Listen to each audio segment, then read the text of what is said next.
Esto que ven era el monte en el que Franco, personalmente, decidió que se construyera el Valle de los Caídos.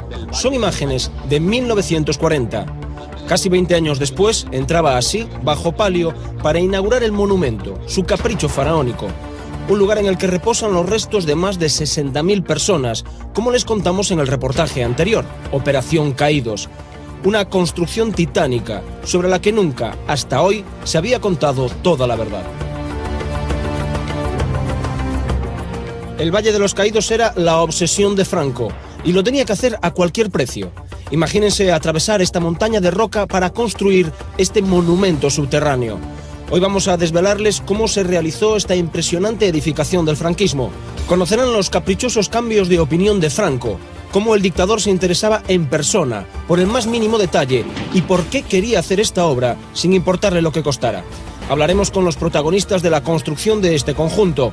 Entrevistaremos a los únicos presos políticos que trabajaron allí y que siguen vivos. Y les ofreceremos documentos que nunca han visto la luz. Hoy, por primera vez, van a conocer la obsesión de Franco.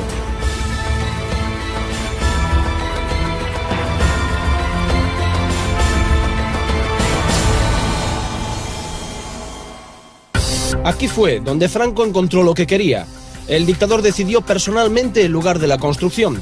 Fue él quien ideó el monumento y el que supervisó las obras. Incluso realizó el primer boceto de la cruz, este que ven, una mole de piedra, un monumento que levanta ampollas entre los familiares de los combatientes de ambos bandos de la guerra civil. Una enorme tumba construida gracias al trabajo de los presos. Y lo que es más paradójico, ni siquiera se tiene constancia escrita de que el general Franco quisiera ser enterrado en ella. 1940. Los españoles luchan por sobrevivir en una España devastada tras la Guerra Civil del 36. Muchos se vieron obligados a exiliarse por razones políticas. Los que se quedan en España intentan sobrevivir a la hambruna de la posguerra. Mientras, Francisco Franco acomete una idea que le obsesiona desde hace años: la construcción de un templo que honre la memoria de los caídos en la Guerra Civil, concretamente los del bando nacional. Para ello tuvo que buscar el emplazamiento perfecto, hasta que lo encontró aquí, en el Valle de Cuelgamuros, en la madrileña Sierra de Guadarrama, y así lo contaba el diario ABC. Un día figuróse que había dado con lo que precisaba. Por fin, el risco de la Nava, a 3 kilómetros de El Escorial, le pareció apropiado en todos los órdenes. Hermosura del sitio, magnitud, aspecto imponente y bravío, que recoge el ánimo a la meditación mas no le afemina, cercanía de Madrid y fácil acceso.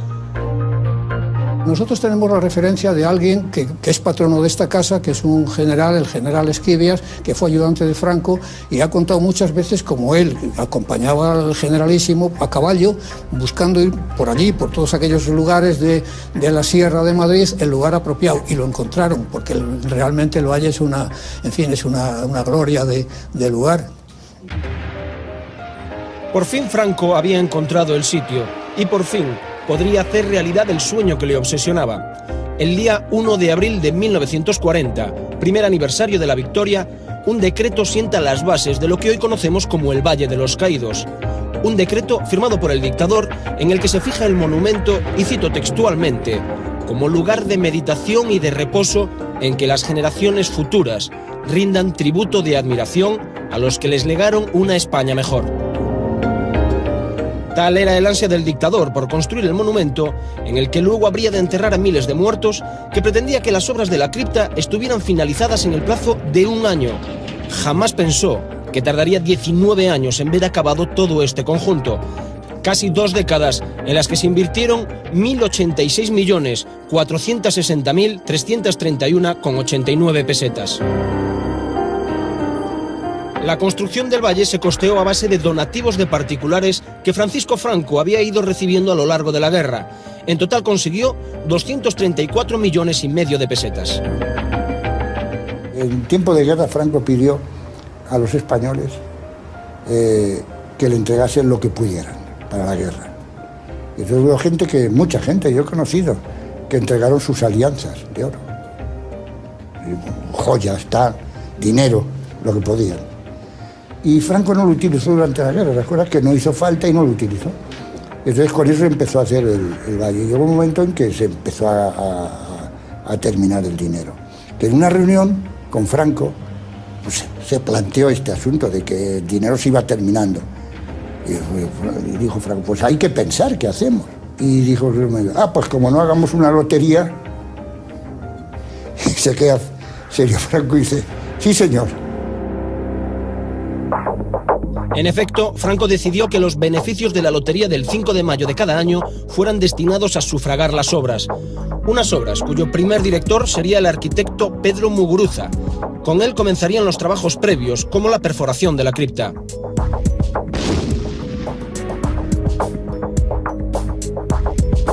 En aquellos años España vive una pésima situación económica y los trabajadores que viven en la Sierra de Guadarrama ven en el Valle de los Caídos la solución al hambre de la posguerra.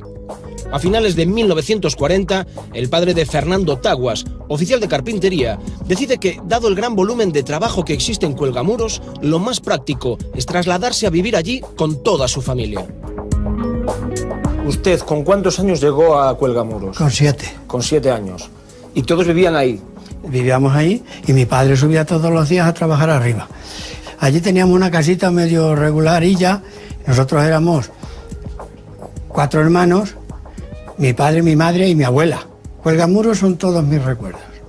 He pateado aquello casi pino por pino, fuente por fuente. Aquello era mío, por eso lo he visto hacer y algunas cosas deshacer. Cuando empecé yo allí, que ya fue en el año 47, te aprendí de cantero, ganaba 4 pesetas. ¿Era bueno o era un mal salario? Buenísimo, valía un pan 6. Yo tuve mucho trato, mucho trato, porque comía todos los días, sobre todo en el invierno, comíamos mi padre, mi hermano Rafael y yo en la carpintería. Y el tío Benito, que le decíamos. Fernando Taguas se refiere a Benito Raval, el padre del fallecido actor Paco Raval, y padre también de esta mujer, Lola, que creció jugando entre los pinos y jaras del Valle de los Caídos. Benito Raval no era preso, sino trabajador libre contratado por la empresa San Román. Papá era barrenero, hizo unas obras en Madrid con la base de barrenos, estuvo en las minas, estuvo en muchas minas por Murcia.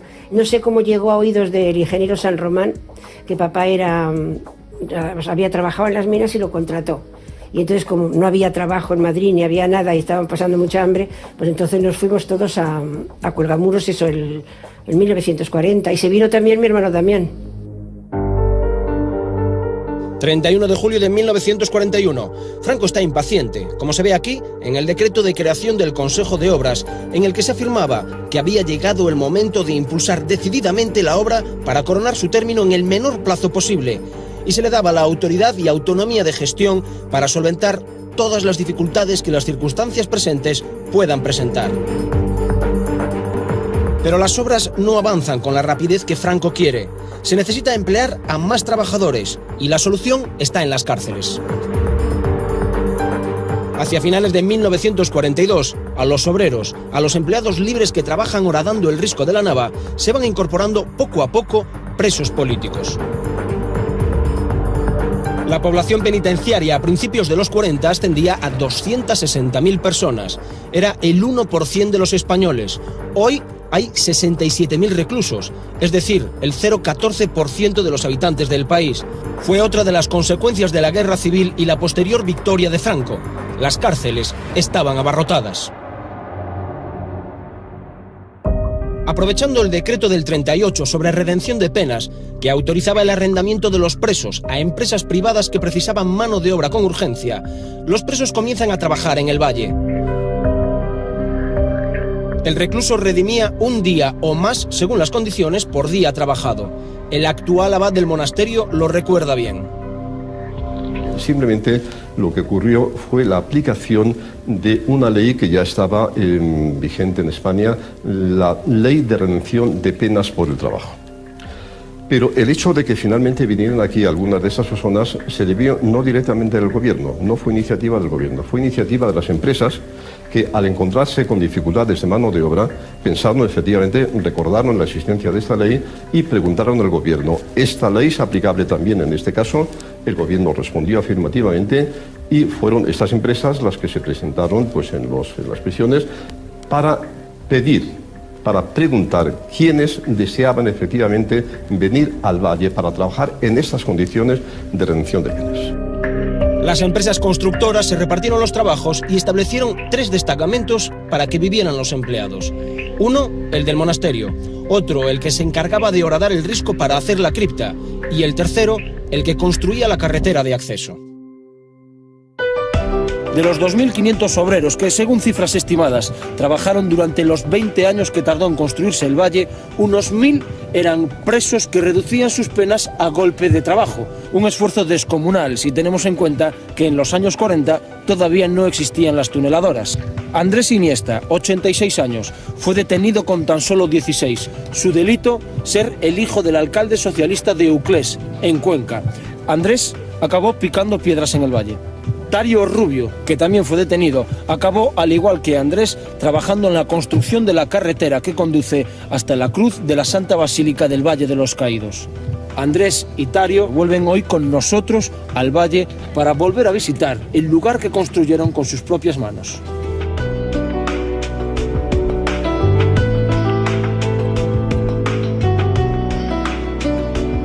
Tario Rubio, sí. Andrés Iniesta. Te he oído nombrar mucho. ¿Usted en qué año llegó aquí? El año 42, sería sobre el 14 de diciembre, más o menos. ¿Y estuvo trabajando en qué zona del Cuelgamuros, del valle? En la carretera de acceso. En la carretera de acceso. Sí. ¿Y usted, Andrés, en qué año llegó? En 44. Y también estuvo trabajando en la carretera. Bueno, solamente recuerdo una cosa, que había mucha piedra, cuando el vigilante no veía, nos meábamos dentro del barreno para que al mojar la dinamita no explotara. Y ahora pasar, sí, un boicot. ¿Les apetece ir hasta la carretera? Bueno, ¿recordar el sitio en el que trabajaron?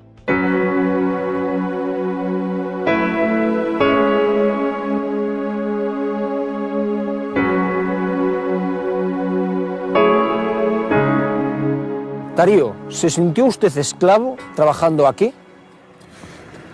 Pues esclavo, sí, o sea, un castigado por defender la libertad de nuestro país. ¿Y usted, don Andrés, se sintió un esclavo? ¿Qué quieres que te diga? Lo que usted se sentía. 15 años recién cumplidos el día 10 de julio del año 36. 15 años. Se acaba la guerra con 17. Y aquí. ¿Cómo podría sentir? La historia, la poca que hay escrita sobre el Valle de los Caídos, asegura que los presos acudían de forma voluntaria a trabajar al valle para redimir penas. La realidad, al menos la de Andrés y Tario, es bien distinta. ¿Cómo fue su llegada al Valle de los Caídos? ¿Dónde estaba y cómo le comunicaron que vendría a trabajar al valle? En la cárcel. ¿Estaba usted en la cárcel? En Ocaña. En Ocaña. ¿Y cómo fue? ¿Llegaron un día allí? Llegaron un día allí con un camión para cargarlo de carne cruda, que éramos nosotros. Y nos formaron en el patio a unos 100 en fila, y uno a uno nos reconocieron. ¿Y cómo hacía el reconocimiento? Abrir la boca, nos miraban todo el cuerpo, y estas cosas. Para ver si estaban sanos. Eso es. Nos cargan en un tren borreguero toda la noche andando con el tren y por una estación que no sé cuál es. Allá nos esperaban unos camiones y aquellos camiones nos cargaron como si fuéramos un bestia, Y al otro día nos hacen por mar, nos dan a unos un pico y al otro la pala y andando llegamos a una pista. ¿Y ese fue su primer día en el Valle de los Caídos? Exactamente. Esta fotografía fue tomada en Cuelgamuros en aquellos años. Aquí vemos a Tario junto a sus compañeros presos durante un descanso de su trabajo. Como les decimos, alrededor de 1000 presos políticos participaron en la construcción del conjunto arquitectónico.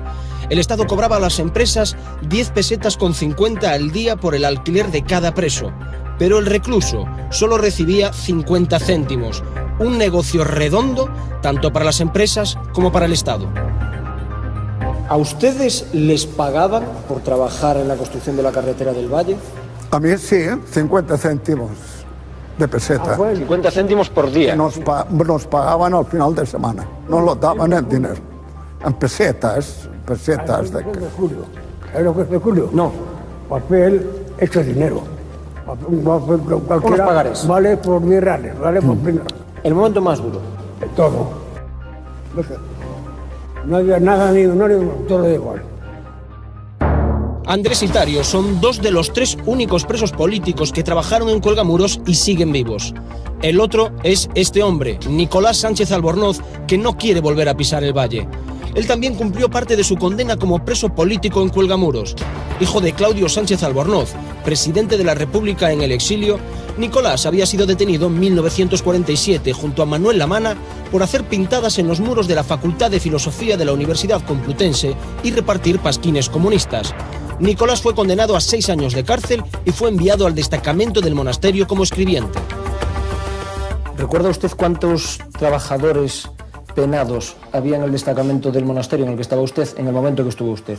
Lo recuerdo porque yo era el escribiente y recuerdo la cifra, éramos 113. ¿Y la vida de sus compañeros y la suya propia, cómo transcurría en un día normal? Nos levantaban a las 7 de la mañana, había que desayunar un cazo ahí de achicoria que pasaba por café y cada uno a trabajar. Y los funcionarios contaban los presos cada 3 horas, salvo a la noche que nos dejaban dormir desde el último recuento de las 11 de las 12 de la noche hasta las 6 de la mañana, una cosa así. Andrés Iniesta tiene peores recuerdos de su paso por Cuelgamuros. ¿Sabes lo que son almortas? No. Es una cosa parecida al garbanzo, que se cría dentro de una vaina. Daban de comer un día y otro no carne, con almortas. Las almortas son carne. La carne era los gusanos que cada almorza tenía dentro. Y os comíamos la carne de los gusanos. Oficialmente, el régimen alimenticio diseñado por este hombre, Pedro Muguruza, cubría las necesidades calóricas.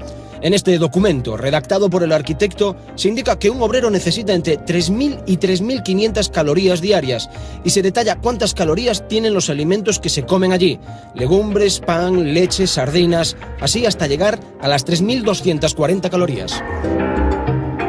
Las mujeres de los obreros requerían entre 2.000 y 3.000 calorías y los niños, dependiendo de la edad, entre 100 y 60 calorías por cada kilo de peso. Los alimentos que estaban asignados a la alimentación de los presos no llegaban a los presos. Los camiones venían cargados de garbanzos, de aceite, de lo que fuera, y se descargaban algunos sacos o algunos bidones, pero volvían llenos a Madrid. ¿Qué pasaba? Que los funcionarios del destacamento lo destinaban después a la venta de extraperlo, al mercado negro. ¿Pero se pasaba hambre? Bueno, no puedo decir que se pasaba hambre porque los presos hacían horas extraordinarias para la empresa. Y eso lo pagaban bajo cuerda. Con ese dinero los presos iban a la cantina y se podían comprar pues, un chorizo o un vaso de vino, ¿no? Y entonces, claro, eso representaba un suplemento. Muchos presos, tras redimir sus penas, continuaron trabajando en el valle para las empresas que les contrataban. Otros, en cambio, vieron en la construcción la oportunidad perfecta para huir.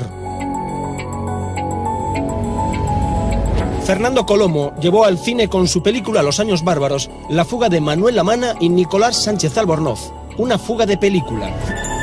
Tras haber sido detenidos y condenados, Sánchez Albornoz a 6 años y Lamana a 4 pasaron por el penal de Carabanchel y luego fueron trasladados al Valle de los Caídos. 4 meses después de llegar a Cuelgamuros, el 8 de agosto de 1948, burlan a los vigilantes y se adentran en la sierra madrileña. Coge tu chaqueta. Coge tu chaqueta. Si ya no llegamos. Tenemos como 2 horas andando.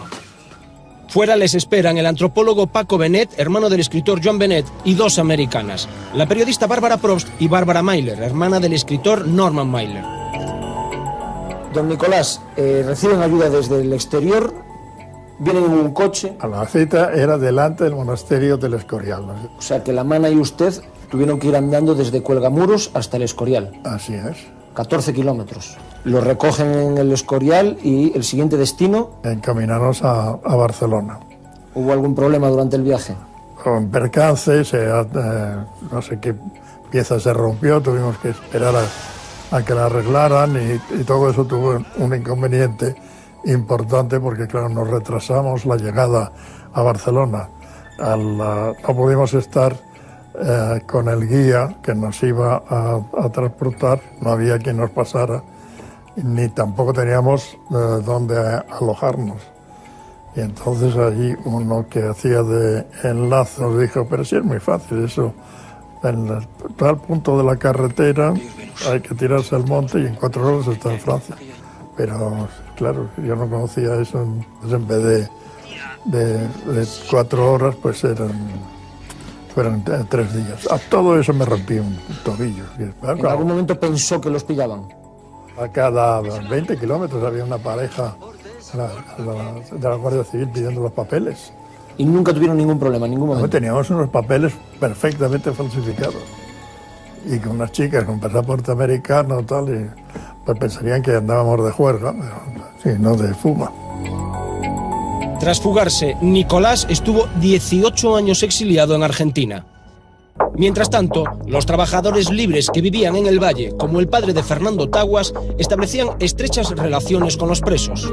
Yo estaba siempre con ellos, porque era un crío, me daban cariño, me acuerdo que tenían un gorrión, siempre iba al gorrión allá a comer, y digo, ¿y qué le había hecho? Y un mirlo también. Y es que le habían cortado el pico de abajo y no podía comer nada más que en una taza. Y claro, si quería comer tenía que ir allí. O sea que los presos hicieron preso al gorrión. Los presos allí no le hicieron casa. Lo que pasa es que hacían chabolillas por allí y venían las mujeres y los hijos y estaban allí el fin de semana. Tanta relación tuvo Taguas con los presos políticos que acabó casándose con la hermana de uno de ellos. Antonia también trabajaba en el valle sirviendo comidas a los reclusos y obreros que trabajaban para Huarte. La boda de Fernando y Antonia fue la tercera que se celebró en el Valle de los Caídos. ¿Y a usted no le dijeron nada ni se hablaba nada porque se acabase casando con la hermana de un preso? A mí no. Porque mi cuñado, cuando yo me casé, ha sido una excelente persona. Ha sido una persona maravillosa para mí. Muchos aseguran que cientos de personas fallecieron trabajando en el valle. Aunque oficialmente solo una quincena de personas murieron en accidente laboral, lo cierto es que de los trabajadores de la cripta, de los que picaron una y otra vez la roca para hacer el impresionante hueco, a día de hoy ni uno está vivo. Ninguno de ellos superó con vida la década de los 70. Cientos de ellos murieron de silicosis. El estar barrenando en la piedra es como el estar haciendo las minas, que es la enfermedad más corriente de los barreneros y la gente que realiza ese tipo de trabajo es la silicosis. Se le van poniendo el polvo en los pulmones hasta que le llega a uno a agotar, que no puede respirar. José Luis Orejas llegó al valle a finales de los 40. Su padre, un preso político que trabajaba allí para redimir su condena, formaba parte del equipo sanitario que atendía a los que se ponían enfermos. Era practicante. Pasaban consulta, tanto por la mañana como por la tarde, y luego también estaban muy pendientes de los accidentes, lo cual, desgraciadamente, pues era relativamente frecuente. Ángel Lausín también vivió allí durante la construcción del monumento. Su padre, también preso político, era el médico que atendía a los obreros. Eran problemas sobre todo los infantiles, en los que por las condiciones higiénicas en aquella época no eran buenas, porque aunque los críos vivían con sus madres en unas chabolas, casas que se dejaban hacer a ellos allí, pues las condiciones higiénicas eran malas. Quienes vivieron allí recuerdan perfectamente los accidentes mortales que se produjeron. Un amigo, muy amigo mío, era un poco mayor que yo, que cayó de la Piedad, un chico joven, un gitano, Heredia. Recuerdo otro que cayó, se fue muy desagradable. En invierno él saltaba uno al otro, resbaló y cayó a la Hormigonera. Y mi padre dice que jamás, siempre recuerdo que dijo que jamás había padecido tanto como sacar aquel chico de la Hormigonera, pues estaba hecho aquel forroso. El señor Domingo, que le explotó la dinamita al baño María, y era un domingo, y no había nadie. Y explotó, y dejó todos los talleres lisos. Porque era domingo, si no aquel día se hay escabechina allí. Llega el final de la década de los años 40 y la construcción no avanza como Franco quisiera. Todo va lento, demasiado lento para el dictador. Él seguía visitando obsesivamente las obras. A veces se presentaba sin avisar, a medianoche, acompañado solo de un policía o de su chofer. Otras veces organizaba in situ reuniones con ministros, arquitectos y técnicos. Unas reuniones maratonianas para revisar planos y maquetas, en las que Franco no se levantaba ni para beber un vaso de agua. Algunos testigos recuerdan cómo los ministros salían a escondidas a comerse un bocadillo que llevaban en el bolsillo. Cuando se iba a Franco se paraban las obras y se ponían a un lado. Todavía me acuerdo de uno que se acercó, pidió hablar con él, le dijeron que sí, se acercó y le dijo Franco: hola, ¿necesitas algo? Dice: nada, me tocó perder y aquí estoy. Franco venía mucho al Valle, muy a menudo, a ver su obra. Y entonces daba una orden de que todos los niños y las mujeres y todo eso fueran allí a la explanada a verlo, y repartía pesetas rubias, que las sacaron entonces, en el año 47. Él las subía y les daba a los niños. Al ver la peseta rubia, yo no sé qué impresión me dio, que la tiré. Y luego mi padre me regañó muchísimo y dijo: pero la has tirado delante de mismo Franco. Tú estás tonta, pero no te podía pasar algo. La impaciencia de Franco aumenta por momentos. Lo ve todo empantanado. Para colmo, el arquitecto Pedro Muguruza cae enfermo de parálisis progresiva, lo que también colabora a ralentizar las obras. Y por si todo esto fuera poco, los técnicos no le dan ninguna solución a la cruz que él quiere que corone el monte. Ante la desesperación del dictador, la Dirección General de Arquitectura convoca un concurso de anteproyectos, pero ninguno de estos diseños convence a Franco, que sigue sin resolver el problema de la cruz. La enfermedad de Pedro Muguruza le hace renunciar a la dirección de las obras. Le sustituye Diego Méndez, un hombre de carácter, muy resuelto, pero también muy polémico, que parece tener las ideas muy claras. La llegada de Diego Méndez supuso la continuación de las obras, siempre siguiendo primero los proyectos de Pedro Muguruza, y luego Diego Méndez le dio también su toque, digamos, personal. Para Diego Méndez, y es una cosa humanamente entendible, era la oportunidad dorada de todo arquitecto que solamente una vez en la vida se le presentaba. Por aquel entonces, principios de los 50, eran pocos los presos que quedaban trabajando en el Valle, porque ya habían redimido su pena desde que comenzaron los trabajos. Muchos fueron contratados por las empresas después de cumplir su condena como obreros libres. Poco después de ponerse Méndez al frente de las obras, según llegó a contar él mismo, le pidió a Franco que dejara en libertad a los pocos presos que aún quedaban. Los presos estuvieron, pues yo creo que aproximadamente hasta el año 50 o así, que fue cuando ya empezó la empresa principal, que fue Huarte, y entonces cuando llegó Huarte ya no había presos políticos. Estaban presos, pero con cierta libertad.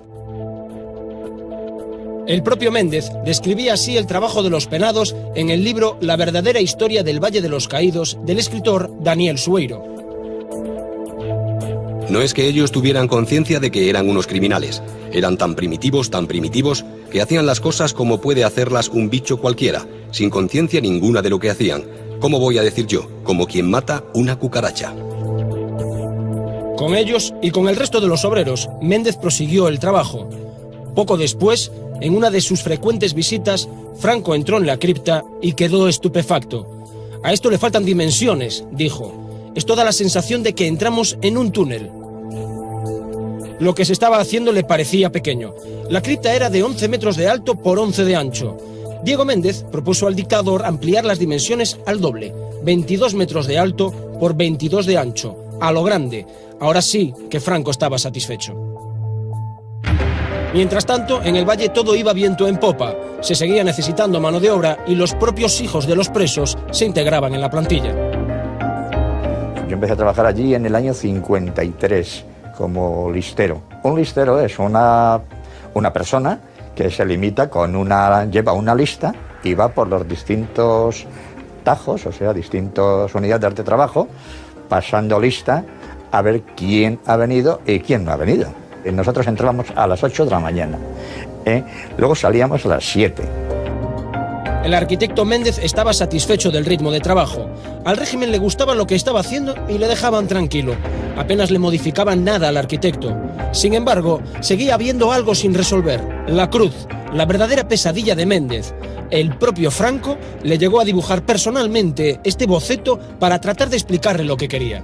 Franco podía tener una idea de la cruz, pero Franco no era arquitecto. Franco tenía dotes para el dibujo como podía tener un aficionado. Era una cosa como muy académica, muchas columnas, etc. A mí personalmente no me termina de disgustar, me gusta, pero comprendo que a lo mejor hubiese sido un proyecto difícilmente realizable desde el punto de vista arquitectónico.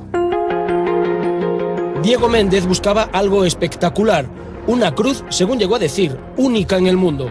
Hasta que un día, mientras espera que sus 5 hijos se vistan para ir a misa, le llega la inspiración.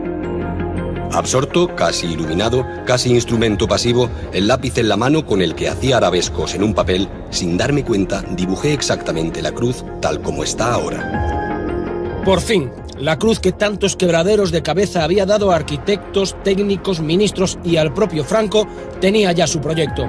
Ahora solo había que materializarlo. Todos se pusieron manos a la obra. Miles de toneladas de hormigón que hacían crecer el fuste de la cruz a un ritmo de 70 centímetros diarios. Vean estas imágenes. Están tomadas desde la parte más alta de la cruz, a 150 metros de altura. Los operarios que trabajaban aquí, sin ningún tipo de medidas de seguridad, tenían que soportar los fuertes vientos de la zona y las duras condiciones climatológicas de la sierra. Los trabajos de la cruz terminaron en septiembre de 1956. Quedó alzada la obra que tanto quería Franco. 25 millones de metros cúbicos de hormigón armado, 44 millones de metros cúbicos de arena, 15 millones de toneladas de cemento, 800 toneladas de hierro. Todo para esto, para la impresionante cruz del Valle de los Caídos. Estamos hablando de una cruz de 150 metros de altura. Es algo que no se había hecho en absoluto en ningún momento. No en España, sino en el mundo. Estamos hablando, por ejemplo, la Torre Eiffel tiene el doble de altura, pero, por ejemplo, desde el punto de vista arquitectónico, está clavada al suelo en 4 anclajes. Es decir, lo de la cruz era una obra que por entonces no había tenido ningún precedente en la historia de la arquitectura. Hubo largos meses de estudios, de ensayos, de resistencia a materiales. No valía cualquier material, no valía cualquier chapa de granito, no valía cualquier hormigón. Es decir, aquello se hizo todo a conciencia. Y tan a conciencia que, según Diego Méndez, los estudios que se realizaron sobre los ensayos de materiales dan una perdurabilidad de la cruz aproximadamente para unos 1000 años. Ya estaba la cruz, pero faltaba el engarce con las rocas. Franco buscaba algo que uniera lo salvaje del risco con lo sobrio de la cruz. Se decidió que fueran los 4 evangelistas los que estuvieran en la base. El encargo se hizo a este hombre, Juan de Ábalos, un republicano de izquierdas con carné del Partido Socialista, exiliado en Portugal por desavenencias con el régimen y que en 1950 volvió a España para presentar una obra en una exposición que, casualidades de la vida, visitó Franco. Su hijo conoce bien la historia. Franco lo vio. Preguntó que quién había ejecutado aquella obra. Pues un rojillo. Franco, con un poco de sorna gallega, contestó aquello de: todos los artistas son rojillos. Tráigamelo usted. Hubo su discusión familiar de si había que hacerlo o si no había que hacerlo. El desarrollo de la obra yo lo recuerdo como un auténtico martirio. En casa, primero, él tenía una tensión profesional tremenda. Si lo seleccionaron fundamentalmente fue porque y transigieron por sus capacidades, porque es que no había nadie que fuera capaz de hacer aquello en ese momento. Otro de los artistas seleccionados, esta vez mediante concurso, es este hombre, Luis Antonio Sanguino. Es el único escultor vivo de todos los que participaron en la construcción del mausoleo. Él se encargó de las esculturas que debían representar a los ejércitos españoles. Y a Franco le gustó mucho, y a don Diego Méndez, porque pues había una consigna entonces que el hombre era mitad monje, mitad soldado, puesto que entonces la religión y el Estado estaban unidos, ¿no? Y cuando lo vio él mismo, dijo: esto me gusta, esto es que se haga. Aquellas esculturas se hicieron sin problemas. En cambio, Ábalos tuvo más dificultades. También su encargo era mayor. 9 estatuas monumentales: la Piedad, los 4 evangelistas y las 4 virtudes cardinales: prudencia, justicia, fortaleza y templanza. Ábalos iba presentando los proyectos de sus esculturas. A veces gustaban y otras eran rechazadas por los más diversos motivos. El propio dictador rectificaba las figuras, como por ejemplo el San Juan. Ábalos le llevó a Franco la cabeza del evangelista y no le gustó porque tenía barbas. Y cuando ve que la cabeza de San Juan también tenía... ¿Y este quién es? Este es San Juan. Dice, hombre, yo no sé mucho de religión, dijo. Pero según tengo entendido, San Juan no tenía barba. Mira, Ábalos se quedó. Y claro, Diego Méndez decía, pero cuidado que eres animal, ¿cómo has metido la pata? Total, que tuvieron que volver a repetir la cabeza. Ábalos la repitió afeitando al evangelista. Otro tanto pasó con la Piedad. La que le presentó a Franco tampoco le gustó. La Piedad del Acceso, la que hay, no es la que inicialmente se colocó. Él fue el que dijo que resultaba pequeña, que ahí había que hacer otra cosa. Es una piedad preciosa, la inicial. Es una piedad muy triangular, con las 2 manos levantadas. Entonces, esta es más escultórica, tiene mucho más movimiento, está más inclinada. En la otra estaba más hacia atrás, esta está más inclinada hacia adelante y se ve mejor desde del acceso. Con estos cambios, el presupuesto de la Piedad, que era inicialmente de 425.000 pesetas, se elevó hasta casi los 2 millones. Pero Franco no reparaba en gastos.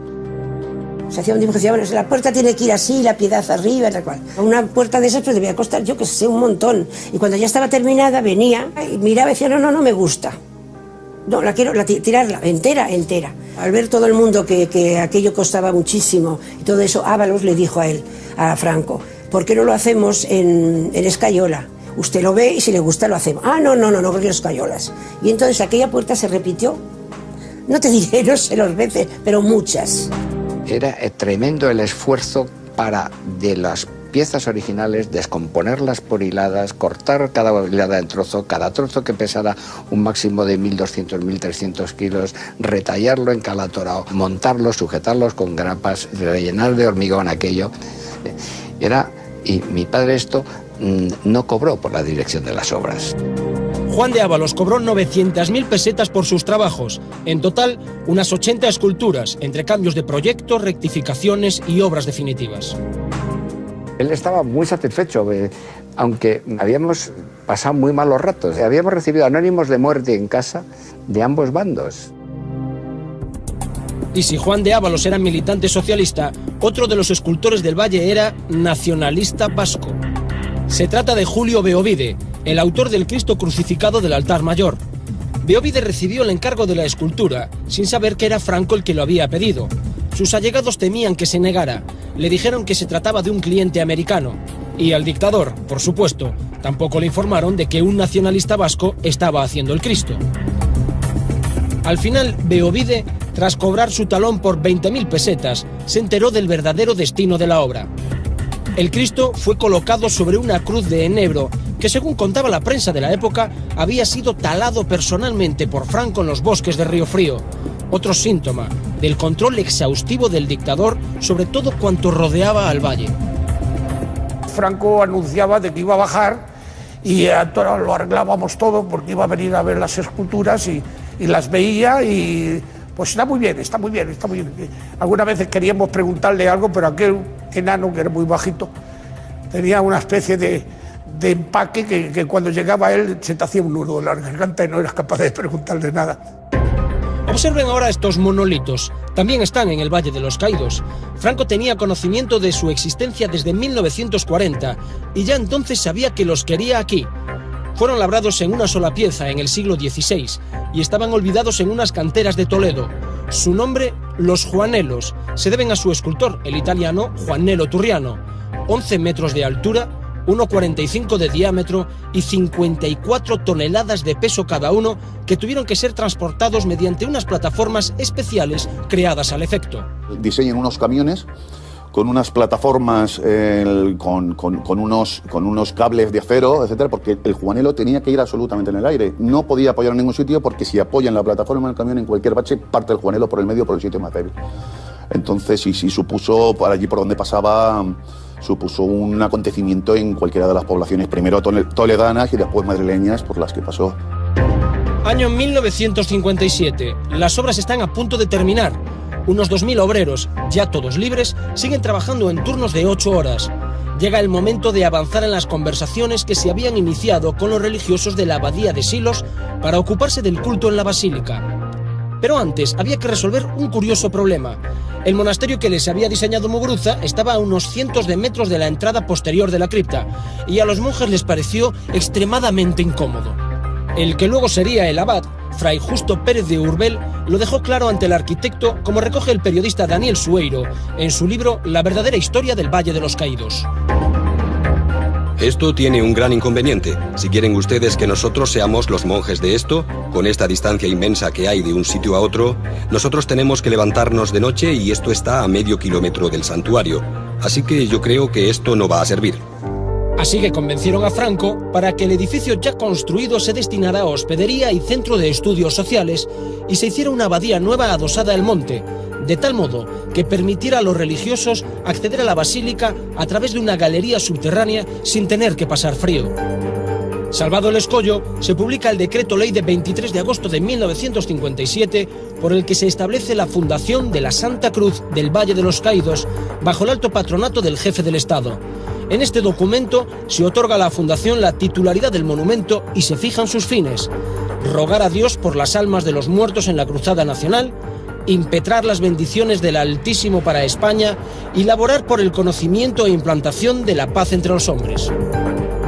¿Qué funciones le solicitan a los benedictinos Francisco Franco cuando les encarga la gestión de la parte sagrada de este monumento? Básicamente, el asegurar un culto en la basílica. Se quería también que una parte de ese culto estuviera dirigida precisamente a lo que es una de las finalidades fundamentales, el hecho de orar permanentemente por los caídos que iban a reposar en la basílica. Una vez alcanzado el acuerdo con los benedictinos, se firma el compromiso en 1958 entre el abad y Luis Carrero Blanco. Entre otras cosas, se recoge que los religiosos se comprometen a celebrar cada 20 de noviembre una misa que, según se recoge en el texto, será en honor de todos los caídos de nuestra cruzada. También se recoge que cada uno de los 18 monjes que van a vivir en este lugar cobrarán en concepto de manutención 44 pesetas al día. Para que se hagan una idea, un albañil cobraba por aquel entonces en torno a 36 pesetas. El kilo de pan costaba 7 pesetas y media, el de patatas 2 pesetas y 20 céntimos, un litro de leche costaba 4 pesetas. Con el monumento terminado, entra la fase decisiva de la enorme operación que el régimen organizó para trasladar hasta el valle los restos de decenas de miles de muertos durante la guerra. Fue, como se ha contado en otro reportaje, la Operación Caídos. El gobierno de Franco había pedido a los gobiernos civiles, ayuntamientos y autoridades eclesiásticas que trasladaran hasta aquí los restos de los muertos durante la guerra civil. Inicialmente se pretendía que fueran los caídos del bando nacional. Pero ante la negativa de muchos familiares, el régimen dio un giro y amplió el objetivo a los combatientes de ambos bandos.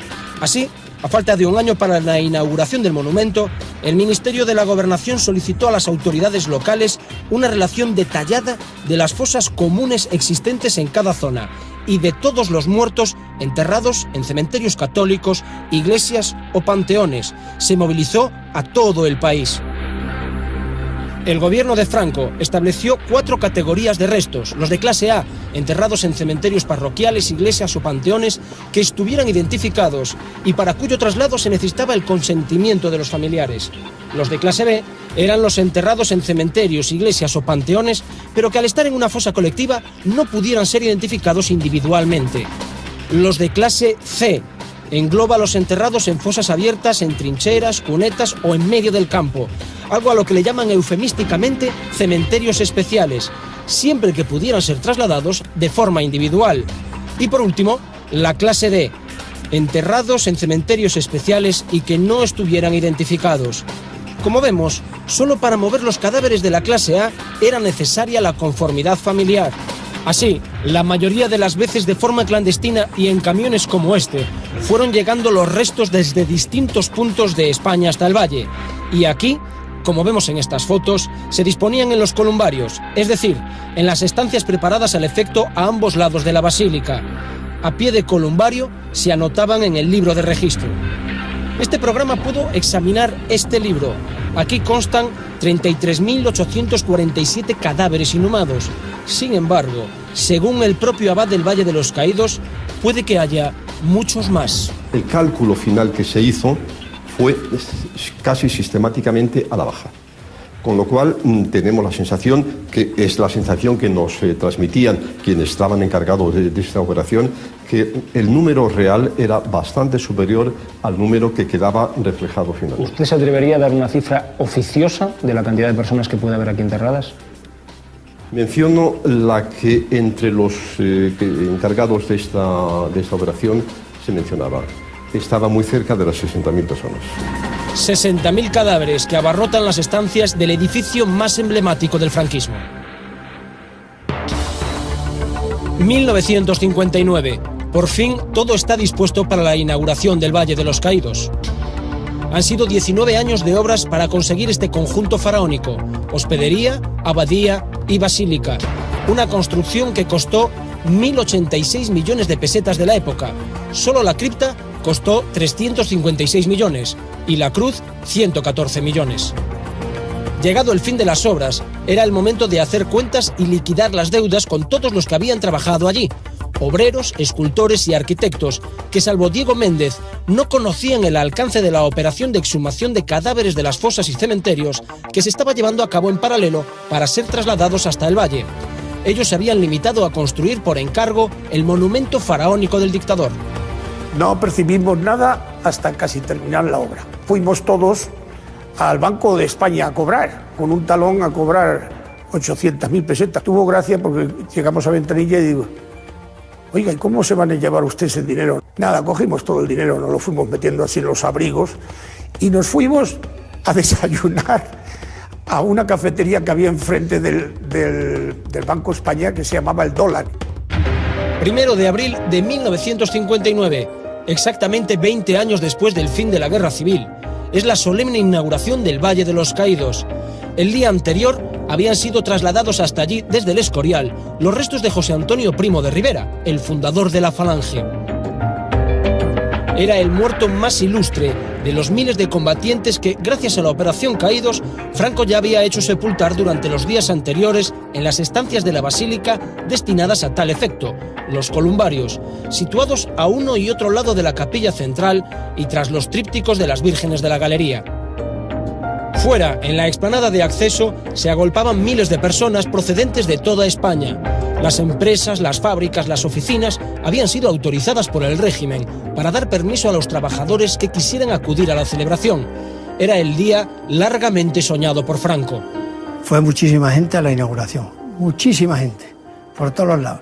Mi padre era un hombre duro en el trato, era una persona políticamente no afecta al régimen. No se le invitó a la inauguración, pero como él tenía mucho interés, se buscó una persona, porque eso sí, eso era habilidoso como él para que le colara, y la vio como un espectador más. Yo no estuve ni en la inauguración, porque en cuantito cobré, después fui a ver a mis padres, les regalé la mitad de lo que gané, y con lo que me quedó a mí, me fui a Estados Unidos. Este documento, obtenido por este programa en el Archivo General de la Administración, detalla cómo debía ser el acto inaugural. Se pide que solo ondeen banderas nacionales y en el apartado de los familiares de los caídos se indica que deben asistir el mayor número posible. Así fue. Allí había más de 40.000 personas, tal y como recogió la prensa de la época. Franco no podía tener queja de cómo se había organizado todo. Este folleto es una de las pocas copias que se imprimieron el día de la inauguración, destinadas a ministros del régimen, jefes de Estado extranjeros y autoridades religiosas. En él se describen las características del valle y se alude al dictador como verdadero arquitecto espiritual del monumento. Nada se ha hecho sin su consejo, ni a su atención ha escapado el más mínimo detalle. Franco, como si fuera un obispo o un papa, entra bajo palio en la basílica. Su esposa, Carmen Polo, también va bajo palio. Cruzan la basílica y se sientan en su trono, para asistir a la misa funeral por los miles de restos de combatientes que se encontraban allí recién inhumados. Al salir de la basílica se dirige a la multitud que le espera en la explanada. Mucho fue lo que España costó aquella gloriosa epopeya de nuestra liberación para que pueda ser olvidada. Pero la lucha del bien con el mal no termina, por grande que sea su victoria. La anti-España fue vencida y derrotada, pero no está muerta. Estas palabras de Franco guardan un especial significado si tenemos en cuenta que el general conocía perfectamente que en el interior de la basílica se encontraban ya en ese momento miles de cadáveres de muertos en la guerra, la mayoría de ellos republicanos. Después, orgulloso de cómo había quedado todo, se pasea junto al arquitecto Diego Méndez por el interior de la basílica. Al menos eso fue lo que contó al propio Méndez. Según su relato, cuando estaban en la parte de atrás del altar, tras la cruz, Franco le dice: «Bueno, Méndez, y en su día, yo aquí, ¿eh?». Y el arquitecto le responde: «Ya está hecho, mi general». Así de escueto, esta es la única referencia escrita que existe a que Franco quisiera ser enterrado aquí. ¿Estaba mintiendo el arquitecto? ¿Realmente le dijo Franco que esa debería ser su tumba? Franco nunca quiso estar allí. Franco quería estar enterrado en el cementerio del Pardo. Y bueno, eso lo he vivido yo en casa. Oye, pues fíjate que vaya a enterrar a Franco allí, pero si Franco no quiere y tal, pero si Franco tiene su cementerio del Pardo. Tenía que ser muy mal arquitecto Diego Méndez, y no lo es, que hace un monumento para enterrar al caudillo de España y no prepara el sitio donde colocarlo. No, Franco no quiso nunca, no quiso en ningún instante y que aquello fuera el monumento, que aquello fuera la pirámide para el faraón. La determinación de que Franco vaya allí es una determinación de última hora. De tal manera es así que la sepultura de Franco han de excavarla en el último tiempo y plantea incluso muchas dificultades. Hubo que desviar tuberías, hubo que desviar instalaciones, todo eso hubo que cincarlo absolutamente todo y colocar en el último momento la lápida para que se enterrara Franco allí. Y si algo además hay que añadir, Franco está, diríamos, no en el lugar de honor, Franco está a la espalda, como usted sabe, del altar mayor. Es un enterramiento que hacen, ya le digo, de ultimísima hora. Sin embargo, ya en 1959 se comentaba en algunos círculos que el monumento iba a alojar la tumba de Franco. El propio folleto informativo que se distribuyó el día de la inauguración del Valle se hacía eco de rumores sobre la idea megalomaníaca del jefe del Estado que se preparaba en vida el más fastuoso mausoleo, y aclara que nadie puede afirmar que haya proferido el jefe del Estado palabras que pudieran justificar tal rumor, aun del modo más vago e indirecto. Es más, nadie que conozca los planos puede señalar el menor indicio de que se haya previsto, ni lejanamente, un posible emplazamiento donde en el futuro pudieran reposar los restos mortales del hoy jefe del Estado. Lo deseara o no, lo cierto es que es aquí donde reposa el cadáver del dictador, detrás del fundador de la Falange y junto a los restos de miles de españoles muertos durante la Guerra Civil, la mayoría republicanos, trasladados hasta aquí, muchas veces de forma clandestina, sin que lo supieran sus familias. Un monumento funerario, una enorme tumba que cada año visitan miles de personas y que hoy, para este programa, recorren dos hombres que forman parte de la historia viva de este mausoleo, Andrés y Tario, dos presos políticos que redimieron sus condenas construyéndolo, una página de sus vidas imposible de olvidar.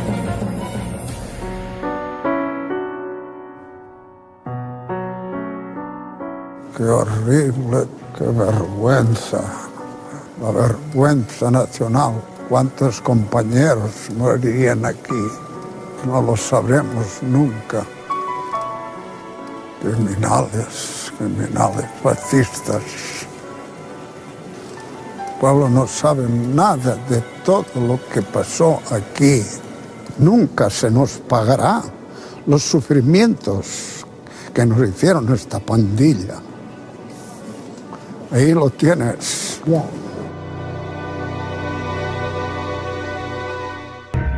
¿Ha vuelto usted a Cuervamuros? Ni pienso. No piensa, bajo ningún concepto. Bueno, espero que los huéspedes que están ahí sean trasladados a otros lugares, y entonces, bueno, ya reconsideraré la decisión. ¿Y dónde lo llevas? Pardo. ¿A dónde? Un monumento para muchos molesto y al que los sucesivos gobiernos de la democracia no han dado respuesta sobre su futuro.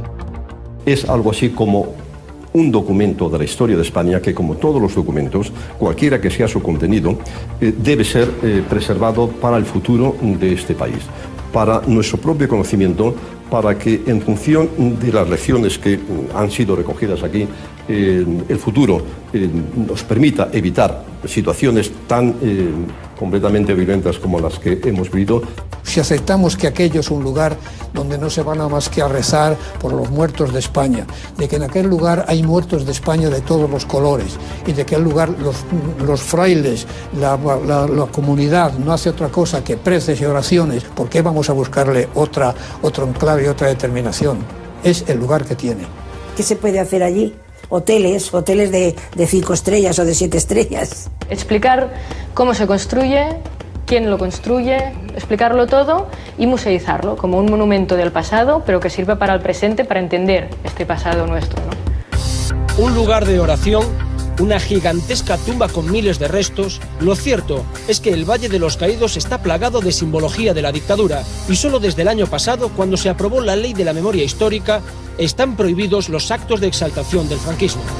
¿Qué le gustaría a usted que se hiciese en el futuro con el Valle de los Caídos? Vaciarlos de los verdugos que allí están enterrados, vaciarlos de aquellos restos de personas republicanas que sus familiares y deudos sepan que están allí, los localicen y quieran llevárselos. Tendrá que pasar tiempo y bien pudiera ser un centro de estudios, de investigación sobre la dictadura, la guerra. Tienen además una magnífica biblioteca sobre movimientos sociales. Yo creo que ese sería un poco el futuro. Pondría también un gran cartel con unas letras que hasta los miopes lo pudieran leer. ¿Qué es lo que van a ver? ¿Cómo se construyó y quién lo construyó y de qué manera? ¿Usted qué haría con el Valle de los Caídos? Derruirlo, totalmente. Es un mal recuerdo para usted. Para mí. Pero entonces, ¿cómo se sabrían los sufrimientos? Que no se va dentro de 200 años, que nadie sepa lo que hubo. Ni siquiera los propios presos que trabajaron en el Valle se ponen de acuerdo sobre cuál debería ser el futuro de este edificio: museo, centro de estudios o lugar de culto religioso. El mausoleo del dictador, plagado de simbología franquista, sigue siendo a día de hoy una herencia incómoda para cualquier gobierno. Es un sitio en el que hay enterradas decenas de miles de personas que combatieron en la Guerra Civil Española. Es el edificio más simbólico de la dictadura. Es la obsesión de Franco. Las cárceles. Hacia finales de 1942, a los obreros, a los empleados libres que trabajan horadando el risco de la Nava, se van incorporando poco a poco presos políticos. La población penitenciaria a principios de los 40 ascendía a 260.000 personas. Era el 1% de los españoles. Hoy hay 67.000 reclusos, es decir, el 0,14% de los habitantes del país. Fue otra de las consecuencias de la guerra civil y la posterior victoria de Franco. Las cárceles estaban abarrotadas. Aprovechando el decreto del 38 sobre redención de penas, que autorizaba el arrendamiento de los presos a empresas privadas que precisaban mano de obra con urgencia, los presos comienzan a trabajar en el Valle. El recluso redimía un día o más, según las condiciones, por día trabajado. El actual abad del monasterio lo recuerda bien. Simplemente lo que ocurrió fue la aplicación de una ley que ya estaba vigente en España, la Ley de Redención de Penas por el Trabajo. Pero el hecho de que finalmente vinieran aquí algunas de esas personas se debió no directamente del gobierno, no fue iniciativa del gobierno, fue iniciativa de las empresas que, al encontrarse con dificultades de mano de obra, pensaron efectivamente, recordaron la existencia de esta ley y preguntaron al gobierno: ¿esta ley es aplicable también en este caso?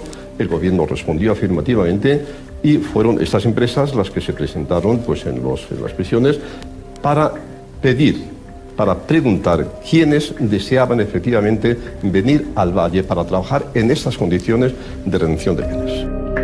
Las empresas constructoras se repartieron los trabajos y establecieron 3 destacamentos para que vivieran los empleados. Uno, el del monasterio, otro, el que se encargaba de horadar el risco para hacer la cripta, y el tercero, el que construía la carretera de acceso.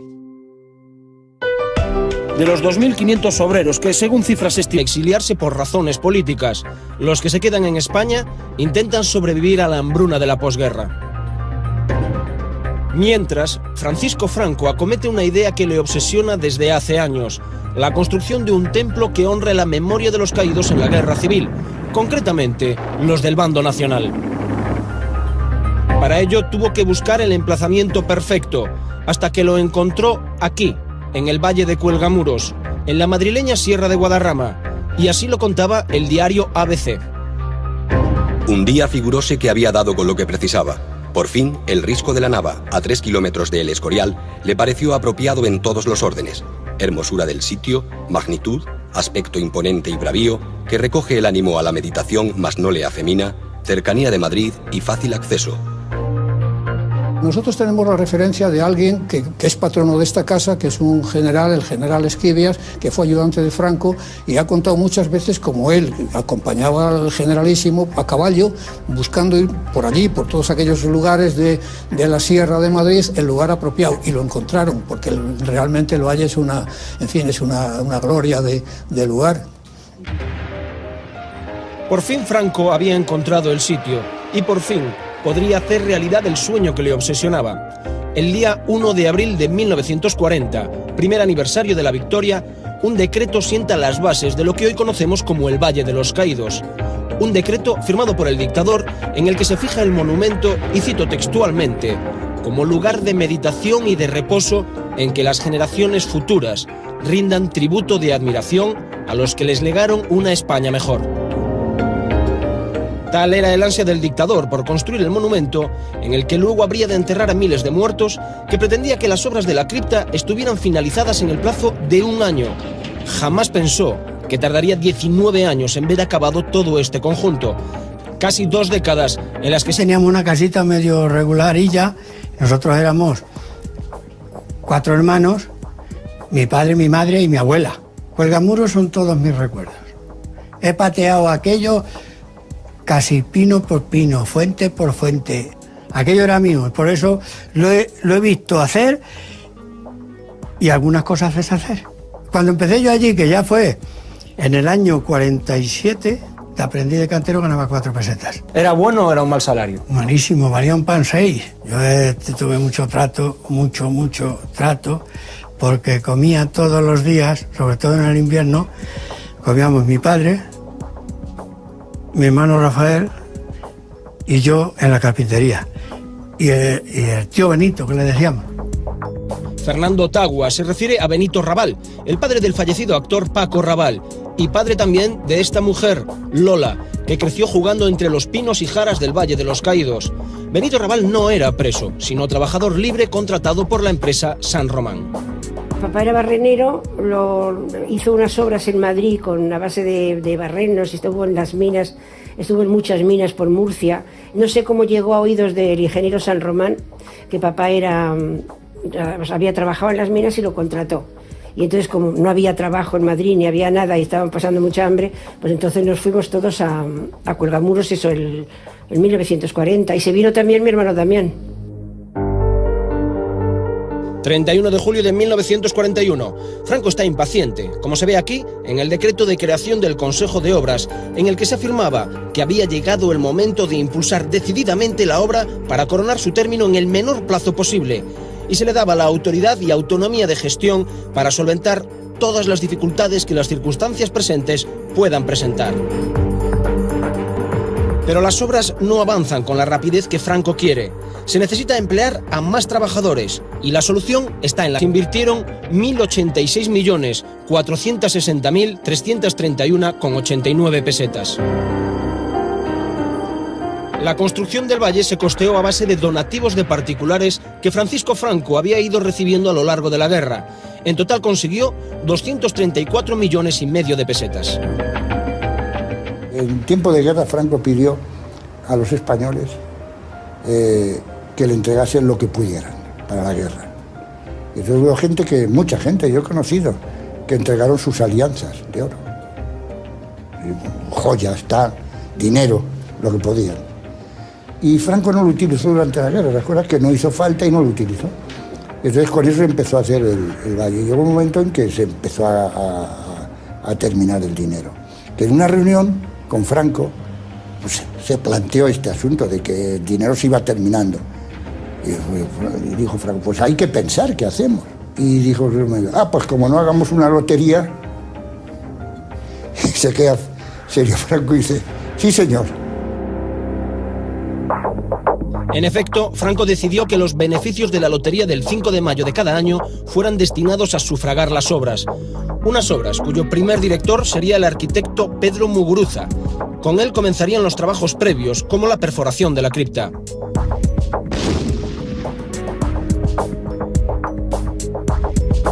En aquellos años España vive una pésima situación económica y los trabajadores que viven en la Sierra de Guadarrama ven en el Valle de los Caídos la solución al hambre de la posguerra. A finales de 1940, el padre de Fernando Taguas, oficial de carpintería, decide que, dado el gran volumen de trabajo que existe en Cuelgamuros, lo más práctico es trasladarse a vivir allí con toda su familia. ¿Usted con cuántos años llegó a Cuelgamuros? Con 7. Con 7 años. ¿Y todos vivían ahí? Vivíamos ahí y mi padre subía todos los días a trabajar arriba. Allí... Esto que ven era el monte en el que Franco, personalmente, decidió que se construyera el Valle de los Caídos. Son imágenes de 1940. Casi 20 años después, entraba así, bajo palio, para inaugurar el monumento, su capricho faraónico. Un lugar en el que reposan los restos de más de 60.000 personas, como les contamos en el reportaje anterior, Operación Caídos. Una construcción titánica, sobre la que nunca, hasta hoy, se había contado toda la verdad. El Valle de los Caídos era la obsesión de Franco, y lo tenía que hacer a cualquier precio. Imagínense atravesar esta montaña de roca para construir este monumento subterráneo. Hoy vamos a desvelarles cómo se realizó esta impresionante edificación del franquismo. Conocerán los caprichosos cambios de opinión de Franco, cómo el dictador se interesaba en persona, por el más mínimo detalle, y por qué quería hacer esta obra sin importarle lo que costara. Hablaremos con los protagonistas de la construcción de este conjunto. Entrevistaremos a los únicos presos políticos que trabajaron allí y que siguen vivos. Y les ofreceremos documentos que nunca han visto la luz. Hoy, por primera vez, van a conocer la obsesión de Franco.